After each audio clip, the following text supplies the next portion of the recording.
Hello and welcome to another episode of One Controller Port Podcast. This is episode 2, and it's been a good 2 weeks since I posted one, thanks to IRL, life matters, school, and not having the internet for a full week. So that helped me in producing this. Anyways, that track you just heard is from Evolution Worlds for the GameCube, a title I never want to play again because it was a really terrible dungeon crawler, in my opinion. A lot of people actually do like it. But it does have a fairly good soundtrack. I'm actually a big fan of GameCube games, so you're probably going to hear a lot of GameCube tracks over the time you spend with me and this podcast. So anyways, 2 weeks have passed by and a lot have gone on. Actually, quite a bit of hardware news. Both Nintendo and Sony announced new economy systems that are cheaper than your standard Nintendo Wii and PSP. The PSP E1000, it's a budget system that lowers the price, but also removes some features. It removes the wireless functions. It's also slightly heavier and only has one speaker instead of two, where the Wii removes the GameCube controller ports and cuts out all GameCube backwards compatibility. It's the same size and everything, unlike the other one, same weight and everything, but it's cheaper.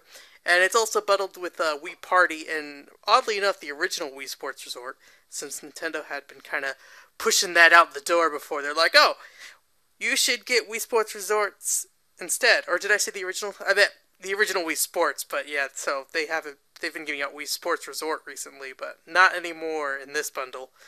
So, since it gets rid of all GameCube functionality, hopefully it's not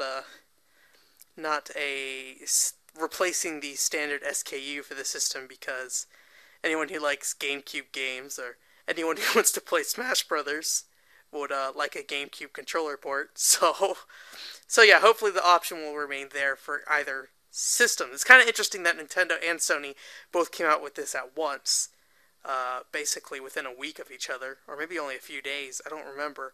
But yeah, it was pretty close to each other, but I guess in they're European exclusive, but I guess in that market they are currently in need of economy systems, hence why both companies reacted. And Microsoft's like, nope, you gotta buy our expensive system, except for it's not that expensive anymore, but oh well.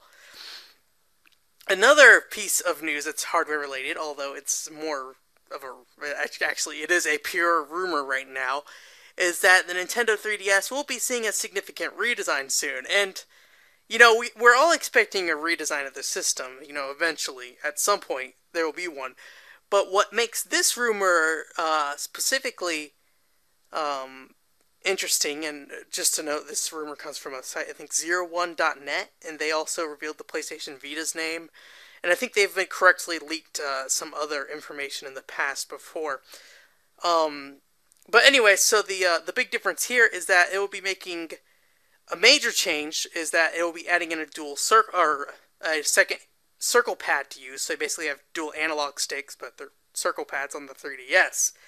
And the system would also take a focus off the 3D, and instead they just be marketing the system as something else. I don't really know. That's the big question I had, is like, the 3DS is so ingrained in the 3D that I really wonder what the big selling point would be otherwise. I mean, I wrote an article about this on VG Charts, just like, I don't know if it's, Street Pass isn't really a feature you can kind of sell. It's something that you have to kind of experience to enjoy. And then everything else is pretty much old stuff from the Nintendo DS, which, I mean, is fantastic, but, touchscreen controls are everywhere now. The microphone never really worked that great in the first place. So really the only unique aspect of it, other than software, of course, which is the most important part, but the only unique aspect of the system is the dual screens. And, Nintendo over the last couple generations had been selling a huge amount based off hardware. And with the 3DS, it sounds like software might turn into more of a focus.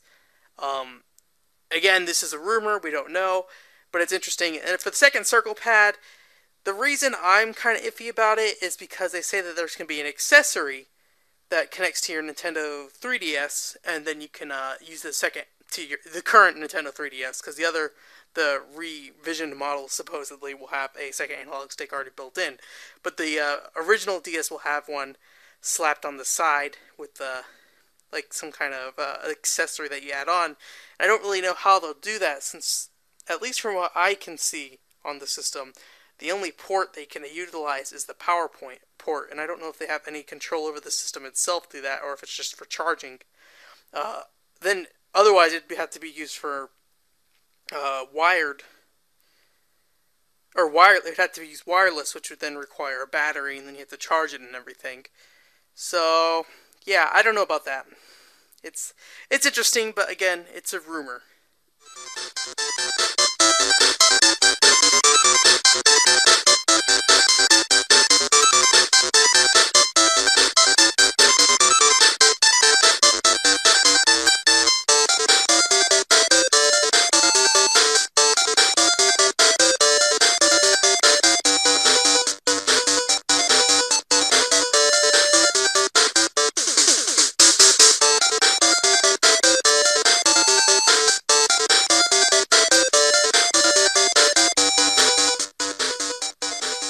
Welcome back. Haven't been gone for 2 weeks, and without an internet connection for a week to get any work done, I actually ended up playing a lot. So I'm going to try to get through most of these really fast, and stop on specific ones of interest. The first title I played was Avenging Spirit, which you just heard a track from, which is really cool.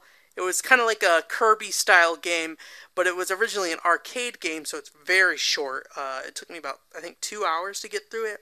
So I have a review up on the Speed Gamers for it, so go ahead and take a look there if you so please. But it's only $2.99, so 2 hours, $2.99, not that bad. You could get better value elsewhere on the DSiWare store, I'm sure. But it was a fun game. It wasn't the best, but it was fun. It was Kirby before Kirby, essentially. And then I also, before in the last episode, I told you I was watching a walkthrough for Deus Ex. And I beat Deus Ex, so yeah, it took me like 2 years. But yeah, I beat Deus Ex. So I'm pretty excited about that, and Human Revolution just came out, but I probably won't play it for a while. I want to play Invisible Wars first, and most people are like, oh, it's bad, you should just skip it, but I like bad games, so that's where I'm heading next. And then I also played Spotto, which is another DSi. Well, it's a DSiWare title that I played on my 3DS actually, and it's kind of like Angry Birds in the sense that you're a bird, you are angry, and you're throwing bombs. And I wrote a review for this already, but I haven't posted it yet. I got to get some screenshots and throw it up. But yeah, so it's pretty much Angry Birds where you throw bombs and stuff, but it actually came out like a month before Angry Birds, so it's not ripping them off. It's actually made by Intelligent Systems, who made Fire Emblem, and they work with Nintendo, obviously. They're part of Nintendo. So yeah, that was interesting. And then I played Diablo out of some reason, the original Diablo, not Diablo 2. I was playing it, and I don't know, I kept playing it, and we'll see if I keep playing it. I've gotten a bit far in there, but not that far yet. And then, so anyways, the more important game I've been playing, which is, I'm going to try to get through this fast still, because these next 2 games I really want to talk about, is El Shaddai, which I haven't written a review for yet, but I'm getting through it. Well, I finished the game, but I'm getting to the review eventually. It was very cool. I mean, when I going into it, I was thinking it's just going to be a complete, like, artsy-fartsy action-adventure game. And a lot of it is that, but there's a lot more to it than that. There's a lot of depth to the gameplay, which I think you don't really see at first. And I think when you're playing, you don't really realize it's there. It's you kind of unconsciously do things that you don't really think about, but then when you think about it, you're like, oh, well, I guess I am doing that. That's a good bit of strategy there. But yeah, very cool game. There's a lot of variety in it, especially in terms of the visuals, and it's not all artsy-fartsy visuals that the trailers would lead you to believe. A lot of it is, but there are some portions of the game where you are not in an artsy-fartsy area. And the thing is, I don't want to spoil those, so I won't talk about them, because I think the variety in the game is probably one of the most enjoyable aspects. There's a lot of stuff you just don't expect. It just shows up, and you're like, oh my god, why is this in this game? So, it was a very cool game. Another game I was pleasantly surprised by, like Catherine last week or a couple weeks ago. Um, and then I also got No More Heroes, Heroes Paradise, which I haven't really played through yet, but I played the Wii version multiple times. I loved the first No More Heroes, and I was playing the PS3 version, and I noticed something was a bit off. I couldn't really put my finger on it, so I went back to play the Wii version, and I realized that it was the lack of motion controls. And that's not saying the PlayStation 3 version is inferior. You can use the PlayStation Move for motion controls, which I assume are something like function like the Wii remote, probably almost identical, probably. But when I don't have the PlayStation Move, so I had to use a dual analog stick controller, and everything just felt really weird. It didn't really feel right. There are some weird tweaks, like less enemies. I think I noticed when I played through between the two versions. I think I was on the same difficulty, and then Travis runs slower in the PS3 version for some reason. I noticed that I was running a lot faster. I mean, in general, the Wii version felt a lot more fast paced, but I think it might have just been because I was so used to the Wii controls, I could just go and do everything already in the Wii version. Where in the PS3 one, I'm trying to reteach myself the controls via the DualShock controller on the PlayStation 3. So it's interesting. It's basically No More Heroes with a new coat of paint, from what I can tell. But I only beat the rank 10 fight, and then I just kind of started working towards getting to rank 9. So I didn't really touch it that much. But out of just the first level, I could tell that the motion controls really add a lot. So anyway, so I'll get through that eventually. Anyways, so yeah, I'm already going pretty far over what I wanted to go. Because, this short podcast, keep this short. It's just me talking. You don't want to spend too much time with me. I get annoying. You're like, yo, Ben, I like you, but get out of my life for now. I'll talk to you next week. And I'm like, yep, I will talk to you next week. Unless you read my articles and you talk to me multiple times a week. Or you listen to me talk, but in text. So yeah, anyways, I'll leave you with a track from El Shaddai, because the music in that game is pretty good. But there is one boss theme in particular that just stands out of them all. So I hope you enjoy it, and hopefully next week I'll be back. It should be, as long as I stick to doing it over the weekends, I should be fine. So yeah, I'll talk to you guys later. Bye.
Boom, ba, ba.